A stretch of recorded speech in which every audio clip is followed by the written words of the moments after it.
Aku sudah tidak sabar lagi ingin bertemu dengan ibuku.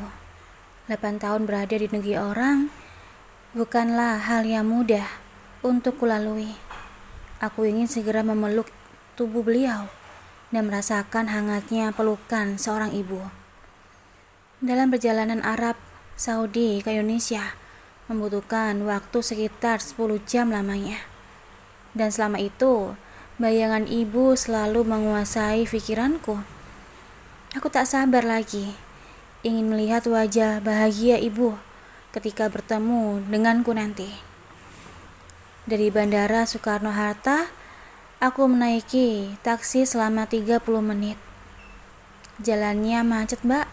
Bagaimana kalau kita putar arah saja supaya cepat sampai? Ucap supir taksi menoleh ke arahku. Terserah Bapak, mana baiknya. Yang penting saya tiba dengan selamat. Ucapku pasrah. Pak supir pun membelokkan mobilnya, putar arah, meninggalkan kemacetan. Meski meliuk-liuk, tapi nyatanya aku cepat sampai. Dan kini aku sudah berada di depan rumah. Pemukiman kumuh yang terletak di Jakarta Utara kini sedikit ada perubahan. Setelah membayar taksi, aku pun mendorong koperku menuju rumah yang kutinggalkan selama 8 tahun yang lalu. Tak banyak perubahan, hanya saja kawasan ini kini dipenuhi dengan padatnya penduduk. Mbak Riana pulang, Mbak Riana pulang, teriak bocah yang umurnya sekitar 12 tahun. Karena sudah lama aku meninggalkan kota ini, aku tak begitu mengenali bocah itu siapa. Para anak-anak dan warga terdekat mengerumuniku serta mengikutiku dari belakang. Tampak kakakku yang paling besar sedang menjemur pakaian dan sangat terkejut ketika melihatku sudah ada di depan matanya. Kak Rahmi langsung menghampiriku, lalu memelukku dan menangis bahagia. Ibu mana, Mbak? Tanyaku tak sabaran. Ibu tak lagi di sini, Dek. Ibu dibawa oleh Imron ke rumahnya, ucap Mbak Rahmi bersedih. Kok bisa di rumahnya Bang Imron, Mbak? Tanyaku heran. Ibu yang menginginkan ke sana karena ibu ingin menggilir semua anak-anaknya untuk tinggal, jelas Mbak Rahmi. Tanpa masuk ke dalam rumah, aku kembali menenteng koperku, berjalan menuju rumah Bang Imran, yang jaraknya cukup dekat dari rumahnya Mbak Rahmi. Bang Imran adalah kakak keduaku. Sampai di sana, Bang Imran tak ada di rumah. Hanya ada kakak iparku, Yuli, dan kedua keponakanku yang menyambutku dengan gembira. Ternyata yang berteriak tadi saat aku menuruni taksi adalah Rizky, keponakanku. Betapa cepatnya dia tumbuh besar. Padahal dulunya kutinggalkan dia masih berusia 4 tahun. Bibi, oleh-oleh untuk Rizka mana? Ucap keponakanku yang sekarang ini sudah berusia 11 tahun. Rizka menengadahkan tangannya meminta sesuatu dariku. Nanti ya sayang, Bibi ingin bertemu dengan Nenek Ijah dulu ya, ucapku lembut. Maaf Dek Riana, barusan ibu dibawa Bang Farid ke Bogor, ucap kakak iparku Yuli. Tak sadar emosiku naik ke ubun-ubun, karena sudah 2 kali ini aku ingin bertemu dengan ibu. Namun aku selalu gagal karena ibu berpindah tempat. Padahal aku sudah tak sabaran lagi ingin bertemu dengan beliau. Mbak Rahmi, Riana sudah lelah dalam perjalanan dan Riana ingin segera bertemu ibu. Di mana ibu sebenarnya? Ucapku emosi. Aku sudah tidak peduli lagi dengan tatapan orang-orang di sekitarku yang akan menatapku gadis sombong. Sebenarnya ibu sakit Riana, dan hanya Farid yang mampu membiayai ibu. Di rumah Farid, ibu bisa dibawa ke rumah sakit untuk dikontrol. Sementara, jika bersama kami hanya mampu merawat beliau saja, tanpa mampu membawanya untuk berobat. Jelas kakakku, sulung, Rahmi. Terus uang yang sering Riana kirimkan pada Mbak setiap 3 bulan sekali, jumlahnya tidaklah sedikit. Apakah itu tidak cukup untuk membiayai pengobatan ibu? Tanya aku geram. Semua uang yang kamu kirimkan sudah habis untuk biaya pengobatan ibu, Dek. Kalau kamu tidak percaya, coba tanyakan kakak iparmu Yuli. Terang Mbak Rahmi meyakinkanku. Aku terdiam, namun aku tak menelan secara langsung penjelasan Mbak Rahmi. Aku pun kembali menenteng koperku ke rumah Mbak Rahmi, lalu mengistirahatkan tubuhku sejenak. Kecewa? Iya, itulah yang kurasakan saat ini. Saat kerinduan ini menumpuk dan ingin segera ditumpahkan, lantas rindu itu tak harus tertahan lagi, karena ibu tak berada di sini. Kondisi tubuhku saat ini sudah tak memungkinkan untuk melanjutkan perjalanan ke Bogor lagi. Aku butuh istirahat sejenak untuk membantu tubuhku bugar kembali. Jika aku menemui ibu dalam keadaan tubuh tidak fit seperti ini, bisa-bisa aku akan jatuh sakit. Aku tak mau melihat ibuku sedih dalam pertemuan pertamaku. Riana, kamu kapan tiba? Tanya kakak iparku, Jamal, suami dari Mbak Rahmi. Barusan bang, jawabku singkat. Ada oleh-oleh nggak untuk kakak iparmu ini? Tanyanya antusias. Maaf bang, Riana tidak bawa apa-apa, karena uang Riana sudah Riana kirimkan semua ke Mbak Rahmi. Jawabku malas. Itu kan lain Riana, setidaknya kamu baru pulang dari perantauan.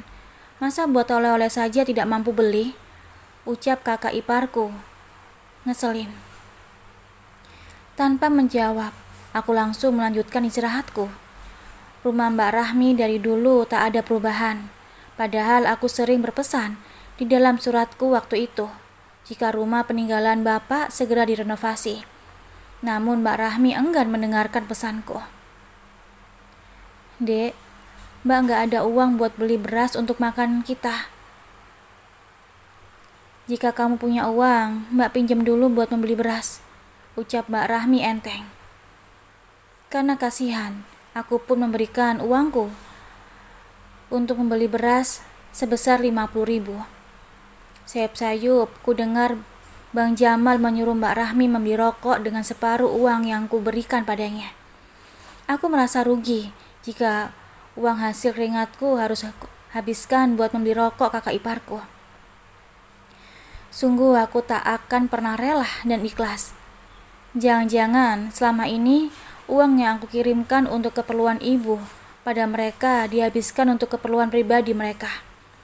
Jika itu benar adanya, aku tak akan bisa dan tak akan pernah memaafkan Mbak Rahmi dan Bang Jamal. Mbak, biar Riana saja yang membeli berasnya. Sekalian Riana mau jalan-jalan, ucapku beralasan.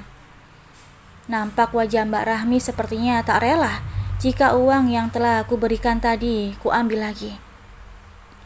Walau tubuh ini masih terasa lelah, ku paksakan kakiku untuk melangkah pergi ke warung dekat rumah. Sebelum pergi, terlebih-lebih dahulu, koperku aku kunci agar aman dan tak ada yang akan bisa membukanya. Sampai di warung, uang itu ku belanjakan semua, dari beras hingga membeli lauk pauk sekalian. Uang 50.000 saat ini jumlahnya sangat besar dan sulit dicari.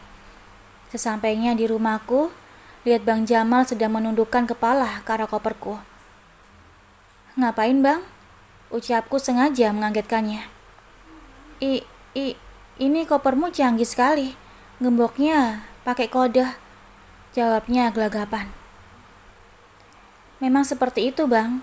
Koper itu didesain agar orang jahat tidak mudah membukanya. Ucapku menyinggung. Kamu benar, ucap Bang Jamal merasa malu. Mbak Rami, besok pagi Riana akan pergi ke rumahnya Bang Farid. Apa Mbak Rahmi mau ikut? Tawarku. Kayaknya nggak bisa, Dek. Soalnya Mbak banyak cucian, ucapnya berbalas. Kalau begitu biar Riana sendiri saja yang pergi, ucapku. Padahal aku menginginkan jawaban antusias kakakku. Ia merasa senang jika diajak bertemu dan menjenguk ibu. Sungguh, perhatiannya Mbak Rahmi hanya sebatas di mulutnya saja. Beras dan lauk yang ku beli tadi di warung, ku berikan langsung pada Mbak Rahmi untuk segera dimasak. Mbak Rahmi pun membawanya menuju dapur. Aku bukannya malas untuk membantu kakak memasak. Namun aku benar-benar ingin mengistirahatkan tubuhku karena lelahnya dalam perjalanan. Riana, kehidupan ibu di tempat Farid sudah sangat nyaman dan terjamin. Farid sekarang sudah sukses dan istrinya pun juga bekerja sebagai wanita karir. Istri Farid berasal dari keluarga kaya. Celetuk Bang Jamal mulai mengajakku mengobrol. Sudah berapa anaknya Bang Farid sekarang? Tanyaku sambil mengunyah kue kering. Anaknya Farid sudah 2, masih kecil-kecil, jawab Mbak Rahmi. Terus kalau mereka bekerja, siapa yang menjaga anak-anak mereka? Tanyaku ingin tahu.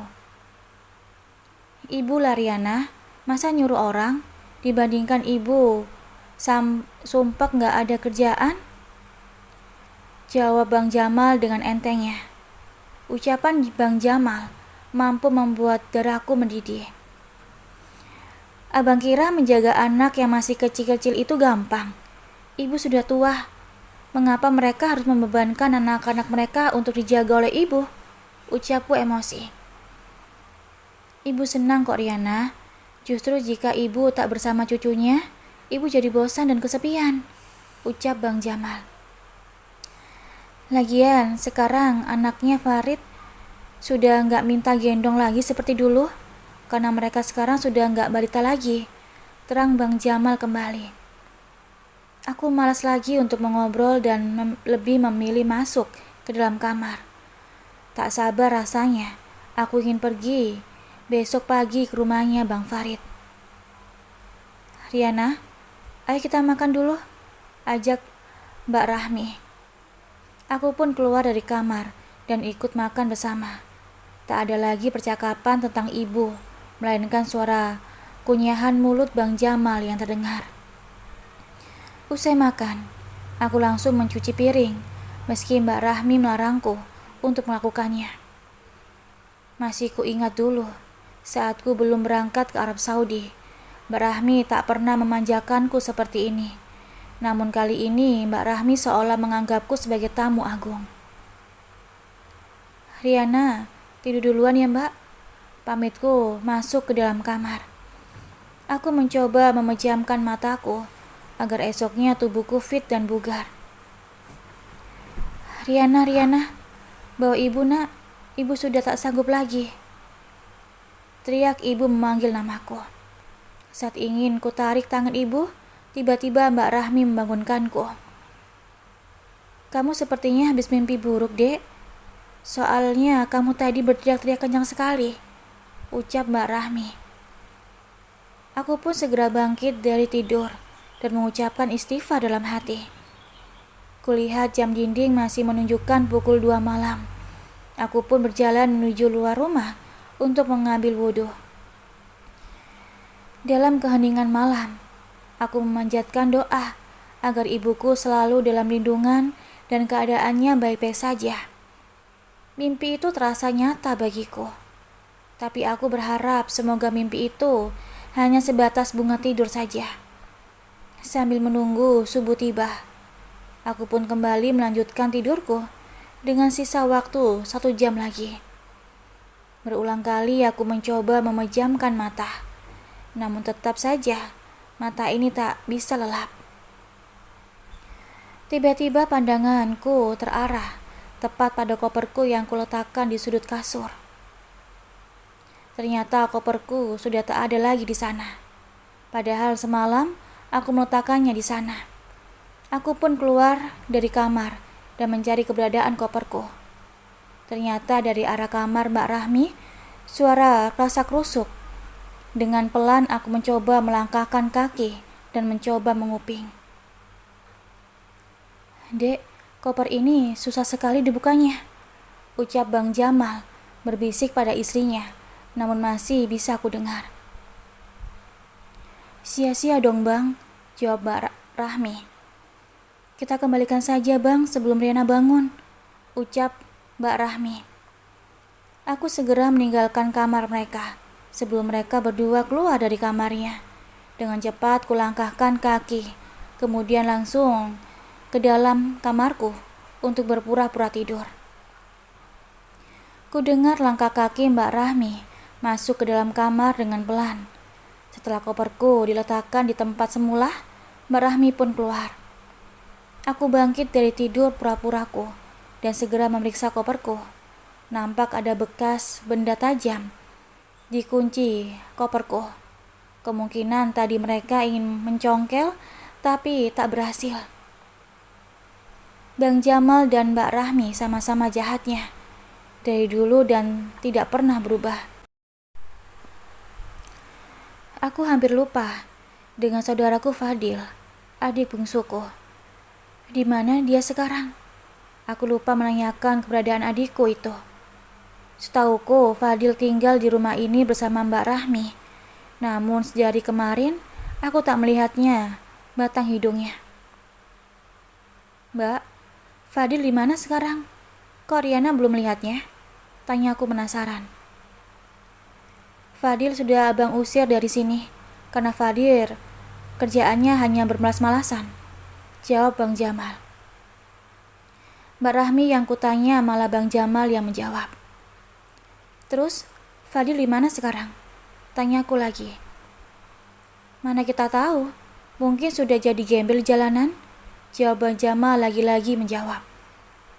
Sementara Mbak Rahmi terlihat diam, tidak meresponku. "Seharusnya kalian itu bisa menjaga Fadil dengan baik.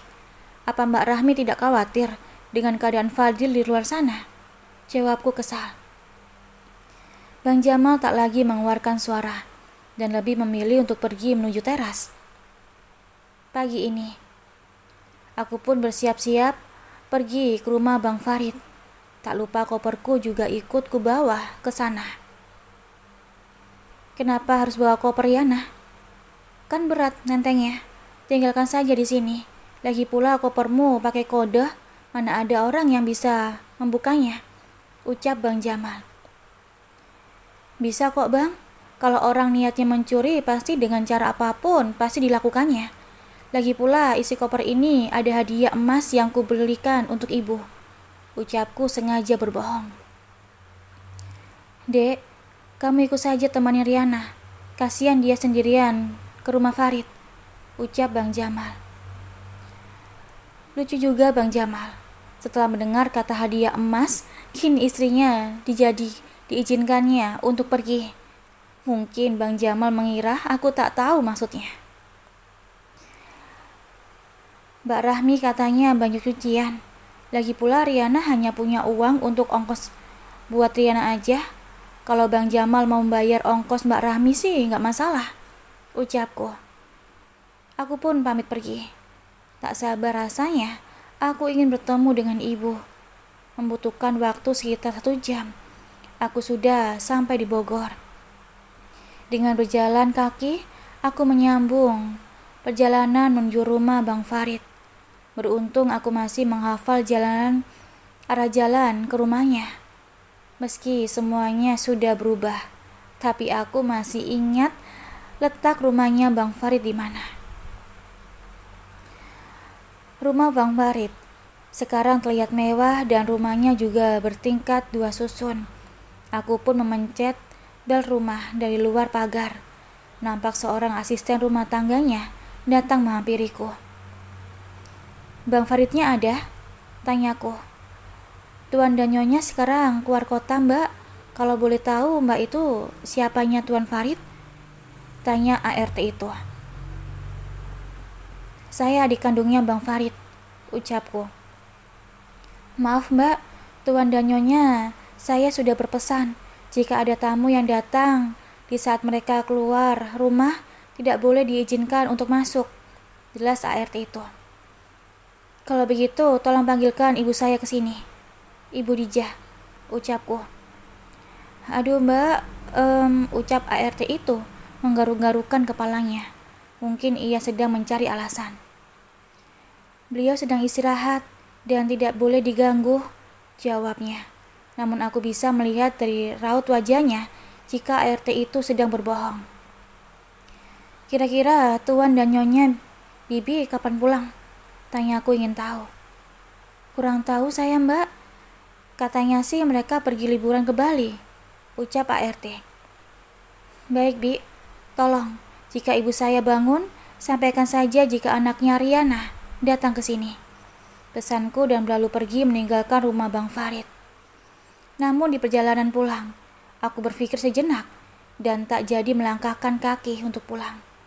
Jika aku bolak-balik seperti ini, datang tanpa kepastian, pasti akan memakan banyak biaya dan waktu.